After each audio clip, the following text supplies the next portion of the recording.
स्वागत है। आज शुक्रवार का दिन है और शुक्रवार का दिन माता संतोषी को समर्पित होता है। आज इस वीडियो में हम संतोषी माता की कहानी सुनेंगे। बोलिए संतोषी माता की जय हो। बहुत समय पहले की बात है। अरावली की पहाड़ियों के बीच एक छोटा सा गांव था, सोनगढ़। सोनगढ़ की पहचान उसकी हरियाली से हुआ करती थी। चारों तरफ खेत लहलहाते थे। सुबह होते ही पेड़ों पर बैठे पक्षी मधुर स्वर में चहचहाने लगते थे। गांव के पास से एक छोटी सी नदी बहती थी, जिसका साफ पानी गांव के लोगों, पशुओं और खेतों की प्यास बुझाता था। गांव के लोग साधारण जीवन जीते थे। कोई खेती करता, कोई पशु पालता, कोई दूसरों के खेतों में मजदूरी करके अपने परिवार का पेट पालता। लेकिन समय का चक्र हमेशा एक जैसा नहीं रहता। सोनगढ़ पर ऐसा संकट आया कि पूरे गांव की खुशियां धीरे धीरे सूखने लगी। पहले साल बारिश नहीं हुई। गांव वालों ने सोचा कोई बात नहीं, एक साल सूखा निकल गया, अगले साल बारिश होगी। जिन लोगों के घरों में अनाज जमा था, उन्होंने उसी अनाज से किसी तरह गुजारा किया। दूसरा साल आया, लेकिन दूसरे साल भी आसमान सूना ही रहा। तालाब सूखने लगे, कुओं का पानी नीचे चला गया, खेतों की मिट्टी में लंबी लंबी दरारें पड़ गई। गांव के किसान आसमान की ओर देखते और बादलों के आने की प्रतीक्षा करते रहते, मगर बादल आते ही नहीं। तीसरा साल भी आया, लेकिन वो भी सूखा निकल गया। अब तो सूखा अकाल में बदलने लगा था। जो नदी कभी गांव के बीच से कलकल करके बहती थी, वहां पर अब केवल सूखी रेत ही दिखाई देती थी। पेड़ों की पत्तियां झड़ गई थी, घास तक उगनी बंद हो गई थी। पशु भूख और प्यास से कमजोर होकर जमीन पर गिरने लगे थे। गांव के बड़े और धनवान लोगों ने अपने अपने अनाज के भंडार बंद कर दिए। उन्हें अपने परिवार की चिंता थी।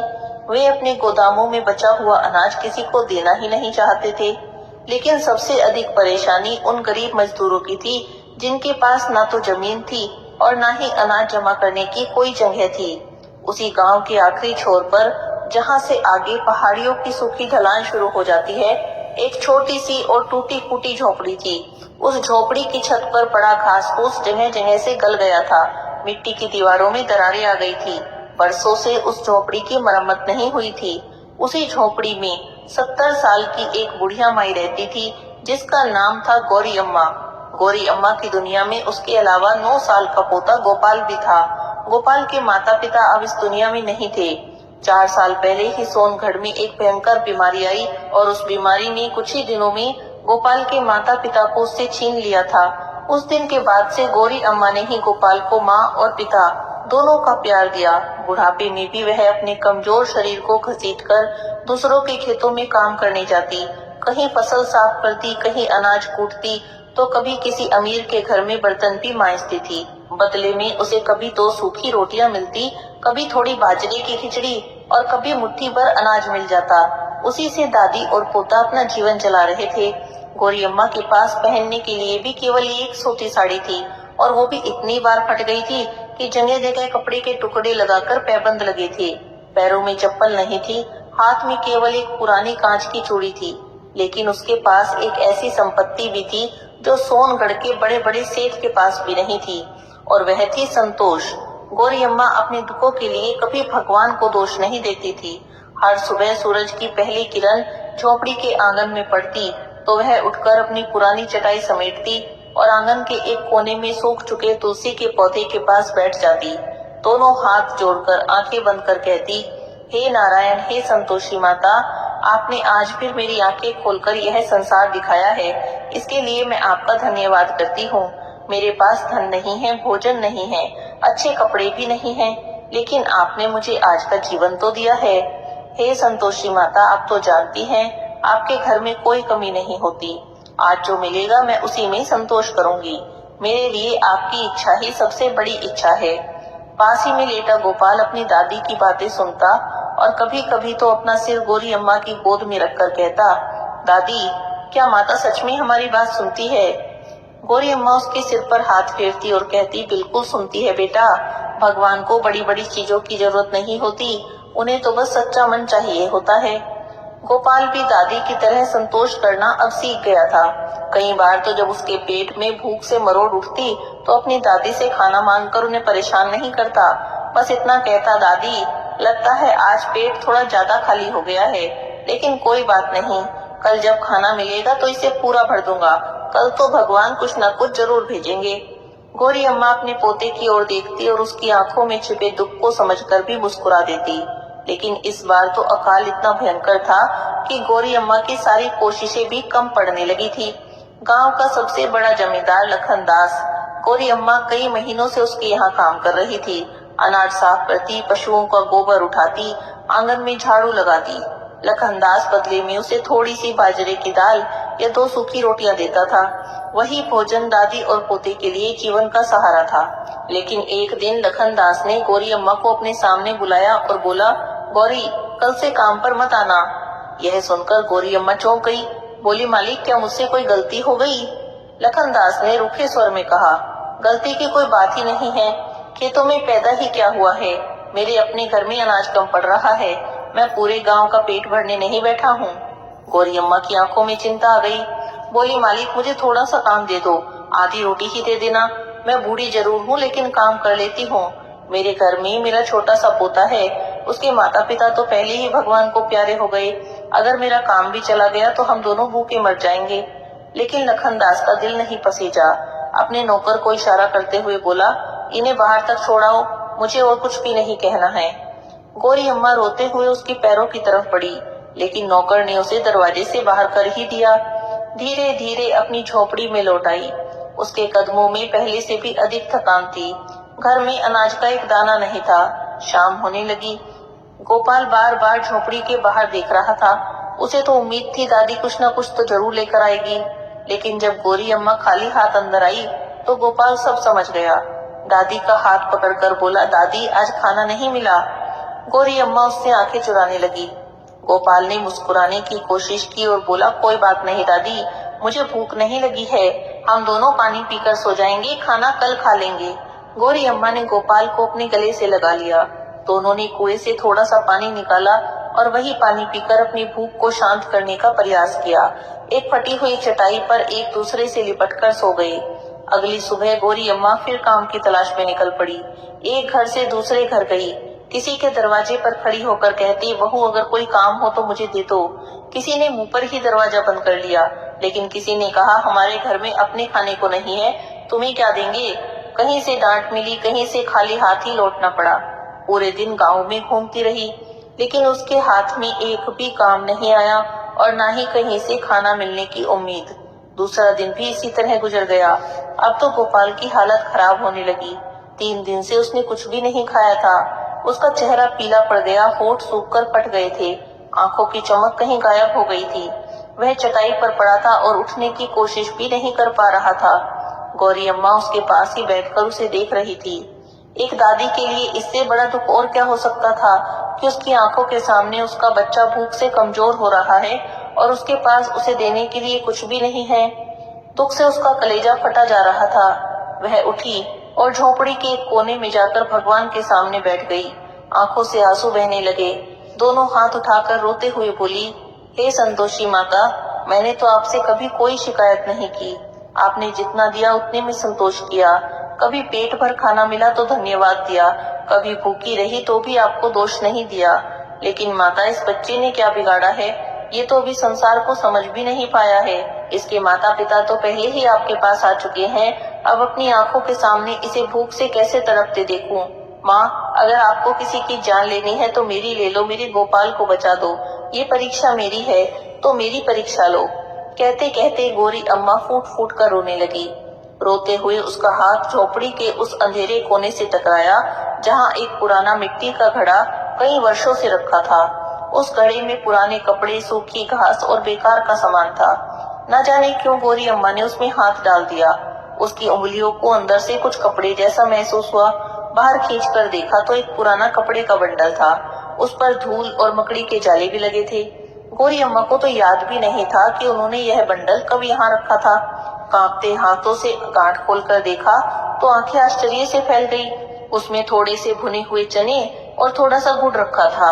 शायद कई महीनों पहले किसी कठिन समय के लिए बचा कर रखा होगा, लेकिन भूल गई थी। गौरी अम्मा ने गुड़ को अपने हाथ पर रखा। इतने छोटे से टुकड़े को देखकर उनकी आंखों से आंसू निकल गए। उनके लिए वह गुड़ का टुकड़ा इस समय किसी बड़े खजाने से कम नहीं था। आकाश की ओर देखकर बोली, हे माता, आपने मेरी पुकार सुन ली। मैं जानती हूँ माता, आप अपने भक्तों की परीक्षा तो लेती हैं, लेकिन उन्हें अकेला नहीं छोड़ती। गौरी अम्मा ने अपने साड़ी के पल्लू से गुड़ पर लगी धूल को साफ किया, चनों को भी संभालकर हथेली में रखा। घिसटते हुए गोपाल के पास जाकर बोली, बेटा गोपाल, जरा आंखें खोलो। गोपाल ने आंखें खोली। दादी के हाथ में गुड़ देखकर उसकी आंखों में चमक आ गई।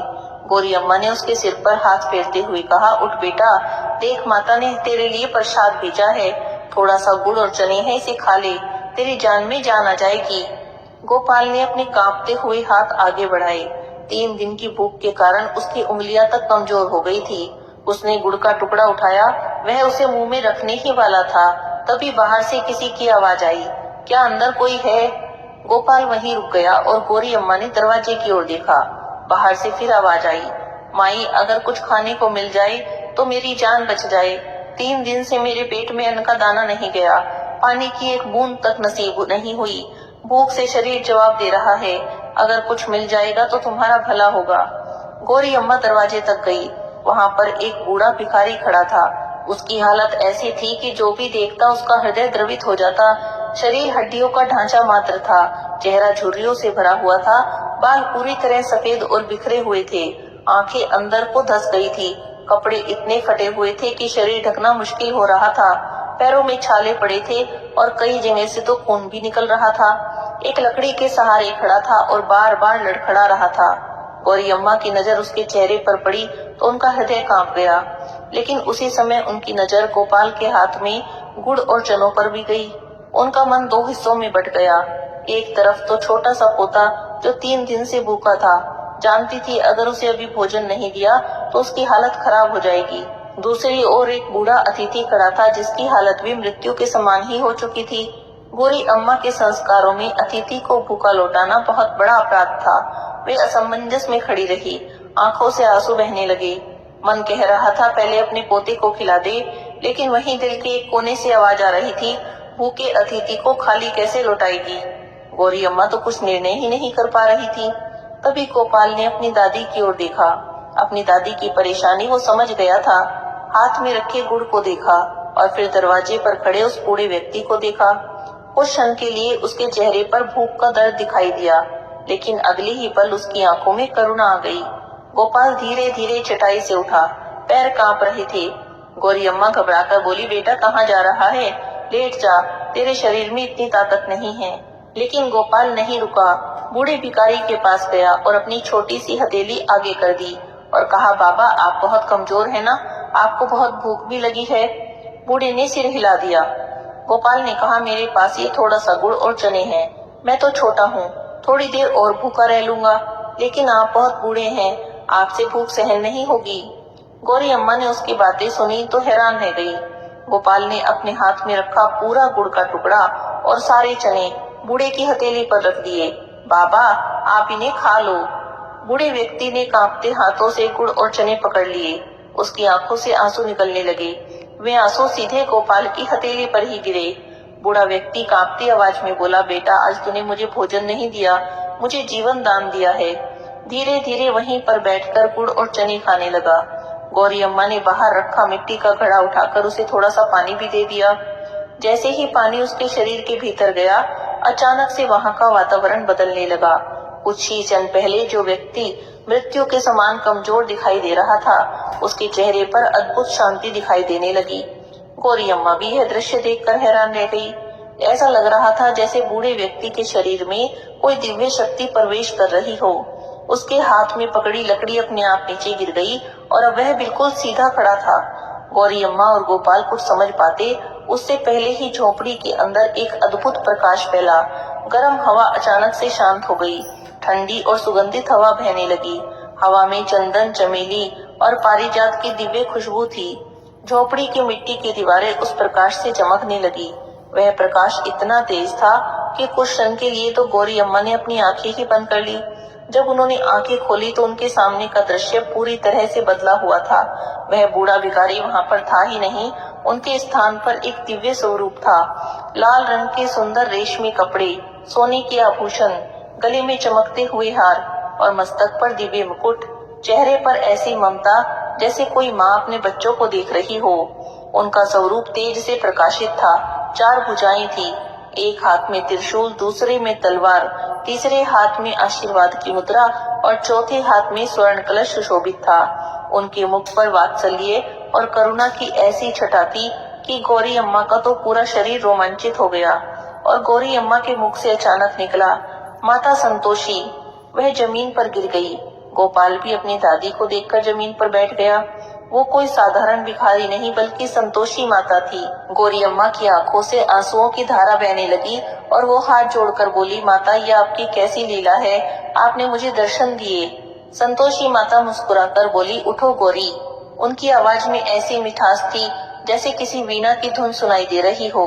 तुम भी उठो गोपाल मेरे बच्चे, अपनी आंखें खोलो और मुझे देखो। दोनों धीरे धीरे उठ खड़े हुए, हाथ जोड़कर माता के सामने खड़े थे। माता ने पहले गौरी अम्मा की ओर देखा और फिर गोपाल की ओर। फिर कहने लगी, मेरे बच्चों, संसार में जब किसी के पास बहुत धन होता है तब दान करना कठिन नहीं लगता। पेट भरा हो तो किसी भूखे को भोजन देना आसान होता है। घर में अनाज भरा हो तो मुट्ठी भर अन्न किसी को भी देना सरल होता है। लेकिन असली परीक्षा तब होती है जब मनुष्य के पास स्वयं कुछ भी ना हो। गोपाल की ओर माता बड़े प्रेम से देखने लगी और बोली, आज तुम्हारे पास केवल थोड़ा सा गुड़ और थोड़े से चने थे। तुम भी 3 दिन से भूखे थे। तुम्हारी दादी ने बड़ी कठिनाई से वह भोजन खोजा था। तुम उसे खाकर अपनी जान बचा सकते थे। लेकिन जब तुमने अपने सामने एक बूढ़े व्यक्ति को देखा तो तुमने अपनी भूख से पहले उसकी पीड़ा को देखा। यही सच्चा संतोष है, यही सच्ची दया है और यही सबसे बड़ा धर्म है। गोपाल हाथ जोड़कर खड़ा था। संतोषी माता ने कहा, गोपाल, तुम्हारे भीतर जो करुणा है उसने मुझे प्रसन्न किया है। जब किसी भूखे के सामने अपने हिस्से का भोजन त्याग दिया जाता है तो वह त्याग संसार के किसी भी बड़े यज्ञ से कम नहीं होता। माता की वाणी सुनते सुनते गौरी अम्मा की आंखों से आंसू बह रहे थे। तभी संतोषी माता ने अपना दाहिना हाथ आशीर्वाद की मुद्रा में उठाया और उनकी दृष्टि उस टूटी हुई झोपड़ी पर पड़ी। अचानक ऐसा चमत्कार हुआ जिसे देखकर कोई विश्वास नहीं कर सकता।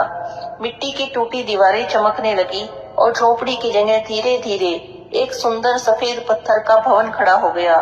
फटी हुई छत गायब हो गई, आंगन विशाल हो गया। टूटे हुए मिट्टी के बर्तन नए और सुंदर हो गए। जिन बर्तनों में कभी पानी तक नहीं रहता था वे सोने चांदी के सिक्कों से भरे थे। खाली भंडार गृह देखते ही देखते गेहूं, चावल, बाजरा, दाल, घी, गुड़ और चीनी से भर गए। गौरी अम्मा वहां खड़ी होकर उन सब चीजों को देख रही थी। लेकिन माता की कृपा यहीं समाप्त नहीं हुई। जिस तुलसी के पौधे ने 3 वर्ष से एक नई पत्ती नहीं निकाली थी उसमें भी हलचल होने लगी। उसकी सूखी टहनियों पर हरी पत्तियां आ गई और कुछ ही देर में वह तुलसी का पौधा हरा भरा हो गया। उस पर सुंदर मंजरी आने लगी, भौरे उसके चारों ओर मंडराने लगे। गोपाल खुशी से बोला, दादी देखो, हमारी तुलसी माता फिर हरी हो गई है। गौरी अम्मा ने भी देखा तो तुलसी माता को प्रणाम किया। तभी आकाश में एक जोरदार गर्जना हुई। गौरी अम्मा ने पहरा कर आसमान की ओर देखा। जिस आकाश में कई वर्षों से बादल का नामो निशान नहीं था वहां पर काले घने बादल थे। सूरज ढक गया था, हवा ठंडी हो गई और बिजली चमकी।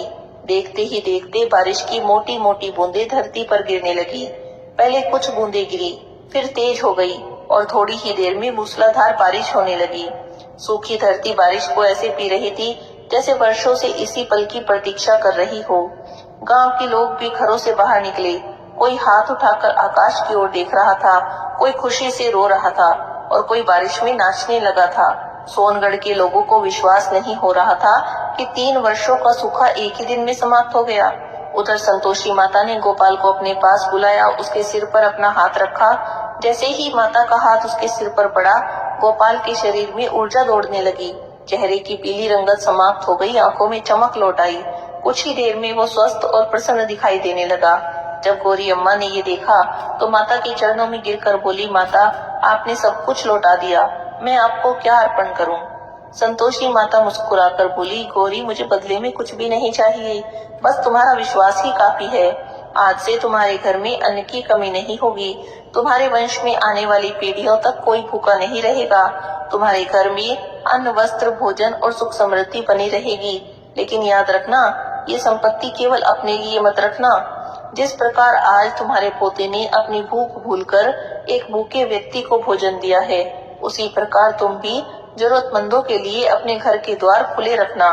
जो भी व्यक्ति श्रद्धा से इस कथा को सुनता है, पढ़ता है, उसके जीवन से असंतोष का अंधकार दूर हो जाता है।